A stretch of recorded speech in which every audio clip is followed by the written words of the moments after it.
Adding embroidery to craft projects is so much fun, from t-shirts and clothing to pillows, decorative items, and beyond. Today in this video tutorial, I will be walking you through my basics for adding buttons to embroidery, and we'll get started by just a little bit of embroidery 101. So I've got a hoop. I like the plastic hoops when I'm not going to be keeping them permanently. I've got some cotton fabric that has some sticky temporary stabilizer. That just helps keep the fabric from stretching out or distorting. I'm getting it in the hoop. I'm going to tighten it, and then I'm going to adjust and make sure the fabric is tight enough and adjust that again. Now, these hoops do tend to have a little spot, so if your hand strength is not enough, you can use a screwdriver and really get it nice and tight, like a drum. Now, with that done, I'm just quickly sketching out. This is a pen that is temporary, so it will fade with time, but it would also get, if I got it wet or if I ironed it, the pen will erase. Heat sensitive and has an eraser. So I'm just sketching out my flowers. It can be very, very simple.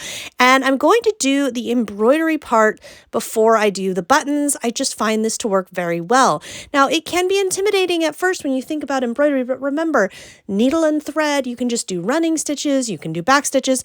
Just pull that needle and thread in and out and make your design.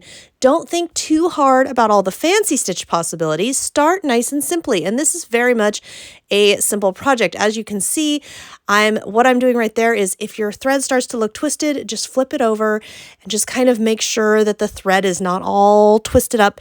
Make sure it's nice and smooth. And then you can keep on stitching. And as you can see, I can move my needle down along the back and I can kind of see where it's going to be. And I can use those lines to help me along, help me stitch through. Now, another stitch possibility that we've got, I can go back in through, and what I'm doing here is just kind of weaving it through. So I'm just kind of like looping my stitches over and around the straight stitches. So remember that you have a lot of possibilities here. Remember that there are a lot of ways that you can be stitching and creating and playing by your own rules. You can also, if you do a YouTube or a Google search, you can find so many dozens, if not hundreds, of embroidery stitch ideas. There are many. This is one of my favorites. So this one, what you do is you go up and you make kind of a loop, and then you go back through next to where you just were. And then you're going to put a stitch over the base of that loop. And you're just going to repeat this as many times as you want. I can never remember the name of this stitch. I call it the fringe stitch because it makes fringe. Because when I'm all done, what I will do is cut the top so that instead of loops at the top, it's going to be fringe. Although I suppose you could leave it as loops as well. So I am going to fill this all the way in. As you can see, it's very easy. You're just going out, making a loop, and then putting a stitch around the base. Remember that practice may not make perfect, but practice definitely improves things. So lots of practice, lots of fun. Take it easy. As you can see, I've been busy, just very simple stitching. You can see just in and out, whether it's satin stitch where you're filling the area with big long stitches, back stitching, running stitch. What I want to show you here is the third type of stitch really that I'm using here on this particular piece. And I'm making a loop again, but this time instead of doing what I just showed you, I am going to make a second teeny tiny loop at the top. So this is often used for daisies and flowers and things. So you can make like little loops. And depending on how tight you pull it, you can make more of kind of a loop or it can be more straight.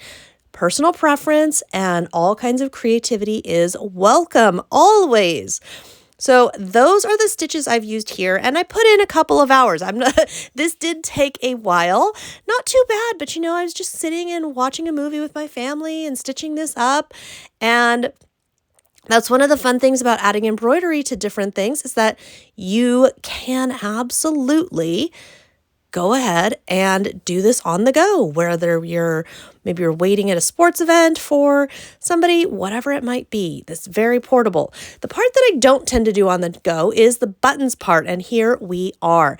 Now, what I have got here is I've just got some more of my thread, and by the way, we've been using embroidery thread.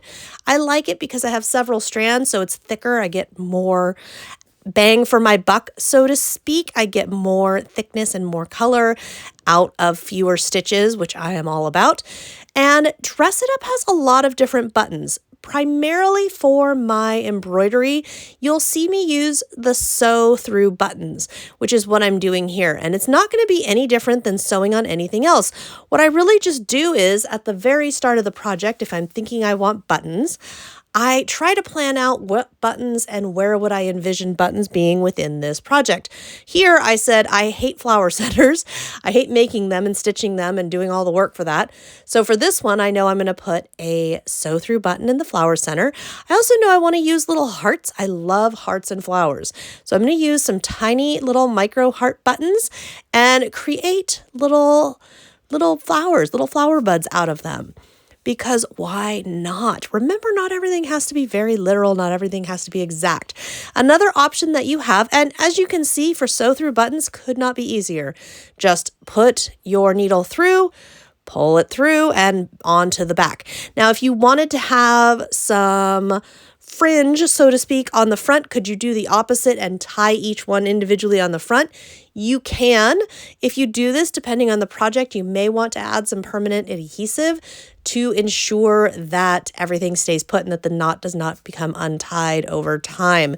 Sometimes those can.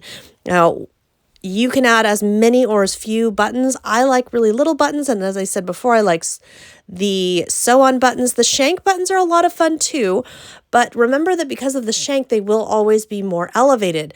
Now for this, I didn't want that dimension. I didn't want that added thickness, so I did not do those, but you certainly can. You could also use a strong adhesive, a permanent fabric adhesive, and something such as the rhinestone flowers that we have that are flat back embellishments, or remove the shank from a button and place that on there. For this though, I really wanted to stick with stitching for this tutorial and for this look. Now from here up, here we go. We're setting our fringe free. So first I'm just trimming out the little loops, and then once the loops are trimmed, I can also trim the height if there's any of them that are a lot longer or need to be trimmed. From here, though, where are you taking your project? Well, now becomes kind of a different project. If this was a shirt or a pair of jeans or something that I've been embroidering on, I would take it out of the hoop and iron it, and it would be good to go. If this was something else, say we're making a pillowcase or something else, well, then we have a whole different tutorial to talk about. Now, where are you taking your embroidery? Now, what are you doing? What kind of things are you creating? If you embroider, or if you're thinking about it, would love to know what kind of projects are you making? What kind of dress it up buttons do you like to use? Do be sure to share. We always love hearing from you, and we will see you in the next tutorial. Have a wonderful day.